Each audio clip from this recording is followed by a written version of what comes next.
আমার আজকের লাইনটা আমাদের দেশের বেকার পোলাপানদের জন্য। 6 থেকে 7 বছর বয়সে পড়াশোনা শুরু করবা, 25 থেকে 26 বছর বয়সে তা শেষ করবা। এবার মা বাবার কাছে পর্যাপ্ত পরিমাণ টাকা না থাকায়, অফিসে মামা খালু না থাকায় বছরের পর বছর ঘুরেও চাকরি মিলতেছে না। তারপর সেই বৃদ্ধ মা বাবার কাঁধে বসেই বেকারত্ব জীবন পার করবা।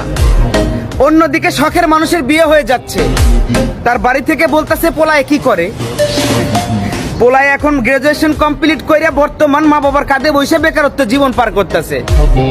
এমন একটা ছেলের সাথে আমার মতো অভিভাবক হলেও আমি ডিরেক্ট রিজেক্ট করে দেবো, কখন আমার মেয়েকে বিয়ে দেবো না। তারপর রাস্তায় রাস্তায় স্যাড সং শুনবা আর ডেন্ডি খায় বেড়াইবা।